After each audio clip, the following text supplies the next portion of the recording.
I was talking to a client the other day, and she asked me if I would talk about a situation that she's having with her boyfriend.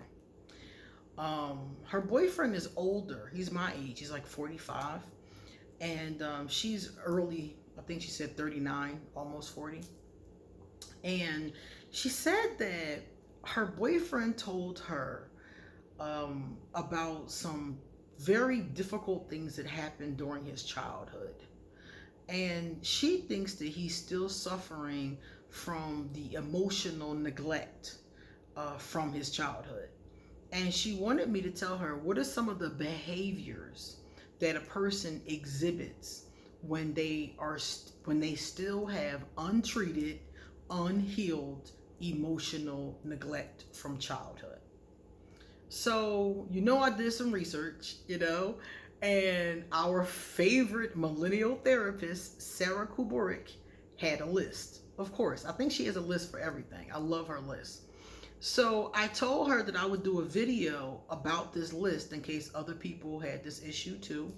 So some of you who have dealt with emotional neglect as a child, or your partner or family member is dealing with this, I'm going to tell you what it looks like, okay? And you can determine if you see these characteristics in that person, and then maybe even discuss it with them, because they might need help to actually address, recognize these kind of things. It just depends on if the person is ready to do so. So I'm going to do the introduction, and then I'm going to read and discuss today's list. Hey guys, it's me, it's Queen Offset Haru, and thank you for joining me for another wonderful edition of Ask an Aquarius. If you haven't already, please hit the red subscribe button and smack the bell. Also, if you like this video, please give it a thumbs up and pass it on to somebody else who might like it too. Please leave us a positive comment in the comment section, and stick around to the end of the video because I'm going to read and respond to some previous positive comments. Likewise, if you want to get a reading done, if you want to send me a gift on my Amazon wish list, I got some new books I want on my wish list. If you would like to send a love donation to our channel, if you would like to get some Ask an Aquarius or some ArchAngel Michael merchandise, if you want to be one of my patrons on Patreon, any of those things, all of that is underneath this video. Okay, let's get started. So, childhood emotional neglect, how can it manifest? So Sarah said it can manifest as having the tendency to bury our emotions. If you were a child that was neglected emotionally, you might have taken on the defense mechanism of burying your emotions. This is very common for Aquarius. But other people do this too of every sun sign, but I do see it a lot with us. So if you have the tendency to bury your emotions, it could be because of that. Burying your emotions is not good. It might have helped you in that situation because at that time you might have needed to escape whatever was going on that was outside of your control. But now that you're an adult, doing that is a detriment to you and your relationships. So this is something that you definitely want to learn how to undo. Number two, it can manifest as choosing not to rely on others. Somebody called it hyper independence. That's what they called it online, hyper independence. So this is a person who's so independent that they will not let anybody help them. I'm a very independent person. I live in a country far away from all my friends and relatives. I have one person here with me, my daughter, and that's it.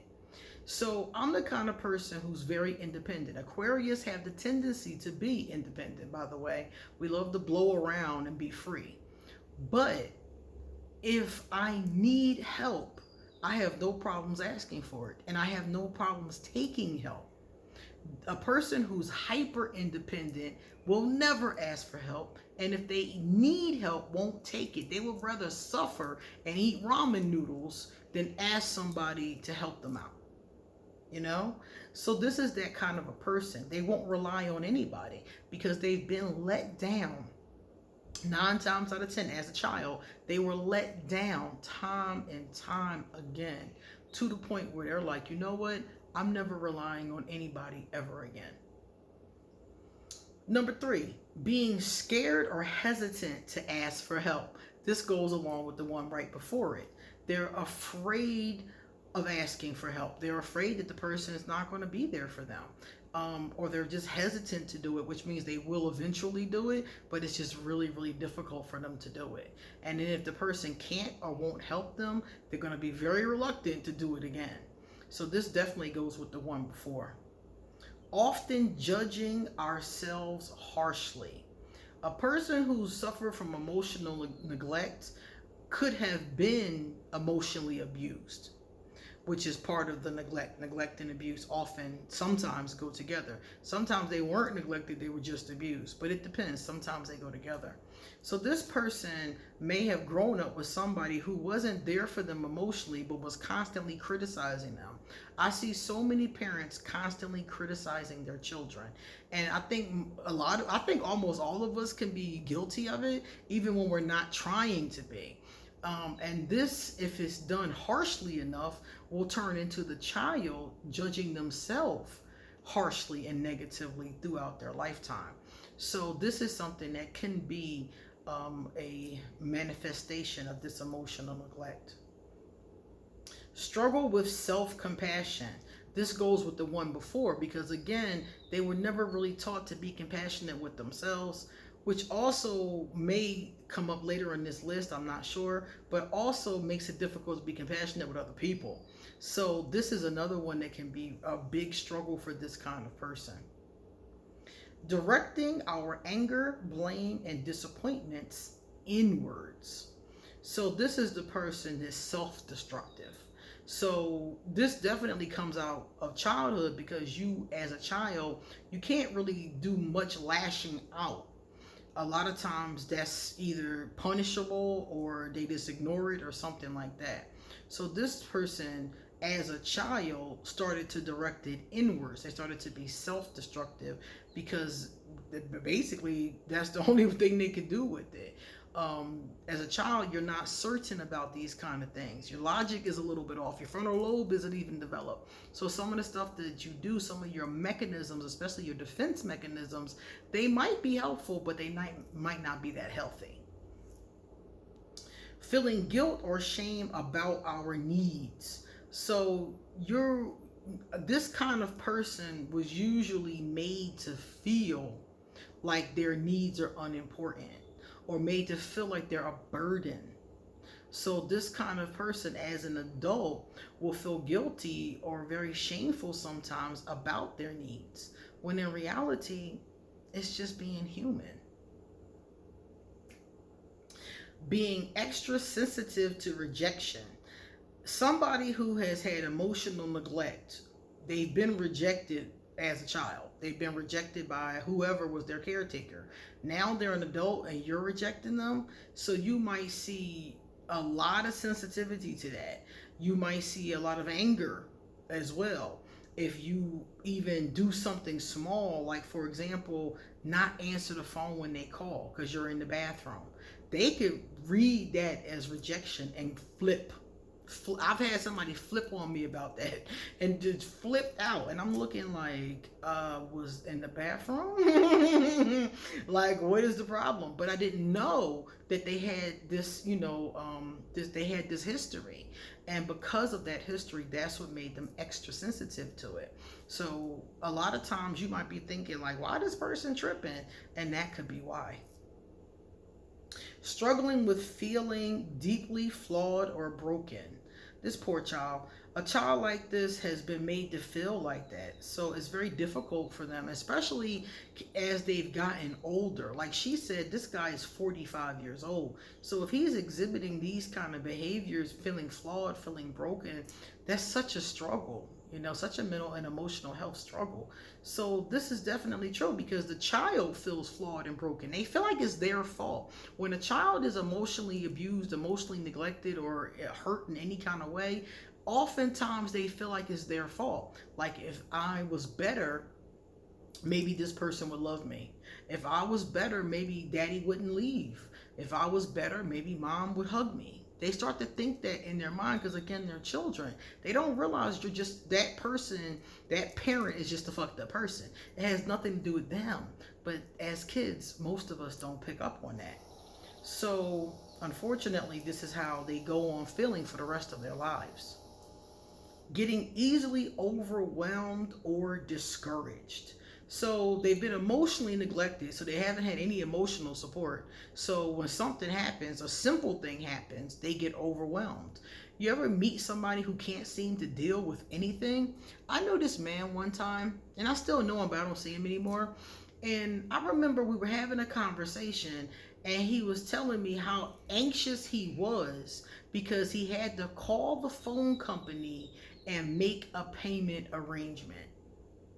And I was sitting there like, well, like I didn't get it. I'm like, what do you mean? I mean, like, are they mad at you? Have you made too many arrangements? And he was like, no, I'm on hard times, and this is the first time I've ever had to make a payment arrangement, and I'm really anxious about it. And I was just sitting there like, huh? And then the more I talked to him, everything overwhelmed him. Anything out of the ordinary overwhelmed him easily. If he had plans to do something like lunch plans and somebody canceled, he was overwhelmed. What am I going to do now? What am I going to do the rest of my day? This messes up my whole day. And he would go off in his tangent, and I'd be sitting there like, just do something else, you know? But as I got to know him, I realized that he was easily overwhelmed because he had never been emotionally supported. He doesn't even emotionally support himself. He just rants and vents and goes on to the next thing. And it really wasn't helpful for the poor guy. Striving for perfectionism. This goes back to the child thinking that they're the problem. So if I'm perfect, maybe my parents will love me. If I'm perfect. But there is no such thing as perfect. And they'll try to be what their parent thinks is perfect. So if their parent really likes good grades, they'll try to get the best grades. If their parent is really into sports, they'll try to be the best sportsman on the field. But the problem is that they're just doing this to try to get what they want from the person, and it doesn't always guarantee that. And also, perfection is fake. It's not a real obtainable thing. So they're going to be constantly discouraged and constantly feeling bad about themselves when they make any little mistake in that area. And the last one, having a difficult time regulating or expressing their emotions. So this is somebody who is an emotional mess. You know, they have a hard time expressing them sometimes, like just getting their emotions out. So they might not be a mess in that case. In that case, they're just emotionally stoic. But in the other case, if they have a hard time regulating them, they're an emotional mess. They're always crying, they're always upset, they're always angry, they're always fearful. Their emotions are always overtaking them.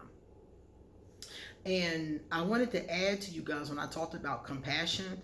Remember I said they often struggle with self-compassion? The other part of that I saw on a different site was that they struggle with compassion with other people. They don't know how to emotionally support other people sometimes. Some of them do. Some of them figure it out. But some of them don't know how because it was never modeled to them. So when somebody gets upset, they're sitting there like a deer in headlights. They don't know what to say. They don't know what to do. They're just kind of like, okay. They don't know how to have or to express compassion for others. So these are just some of the ways that it manifests. If you talk to a psychologist or read a book about it, you'll see many other manifestations. But these are the ones that I found from this just this little research.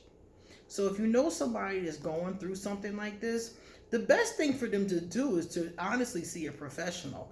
A lot of people don't want to go see a professional. So like if they tell you they're going through something like this and you recommend it, they may fight you on it. But for a lot of them, it could be very helpful. So let's look at our positive comments. LB Touche, hey LB Touche, said on the player tip, I can't neither confirm nor deny. Haha. But I really don't be trying to play with people. I do just walk away. I was a player when I was young. You know, when I was a young girl, that was the thing to do, you know? But as I got older, it got played out very quickly. I don't know why people even see that as saw that as positive during that time. I guess because you the man or you the woman. If you a player, you got everybody on you. You are all that, you know. So I guess maybe that's what it was about. But it really is corny. And you get down to it, it's no fulfillment in it. So I definitely agree. The best thing to do if you're not feeling somebody, don't play with them. Just walk away. Then we have Sierra D. Hey, Sierra D. Sierra said, what are the top 3 books that you recommend? Ah, okay. So I recommend a lot of different books, but these are the top 3 books that I recommend. I think everybody and their grandmother should read these books. I don't care what your emotional state is. I think everybody should read this just in case you need the information or you need to pass it on to somebody else. The first one is You Can Heal Your Life by Louise L. Hay. That book is all about balancing your mind, your body, and spirit, what happens when you become unbalanced, and how to get it back in balanced. One of my favorite books of all time. The other one is the companion to that. It's called the Love Yourself Workbook. It's a workbook, literally, where you work through learning the areas that may keep you from loving yourself fully. Those 2 books, gems, okay? Number 3, the third book I recommend is Radical Forgiveness by Colin Tippin. This is another favorite of mine. The reason why I like this book is because it teaches you how to be more forgiving. Not even more forgiving, it teaches you how to radically forgive. That title is true. Likewise, at the end of the book, there are forgiveness exercises. Now, there are people in my life that I have totally forgiven, and there are people in my life that are a work in progress. But this is the book that I use whenever that energy comes up. Whenever some energy of unforgiveness comes up, I turn right to this book, and it has helped me get through a lot of these situations and has me in a much better place. So I always recommend, Colin Tippin has Radical Forgiveness and Radical Self-Forgiveness in case the person you need to forgive is you. So those are the 3 books that I recommend the strongest. All right, guys, it's time for us to get going. You come back soon because I got a lot more to say. See you later.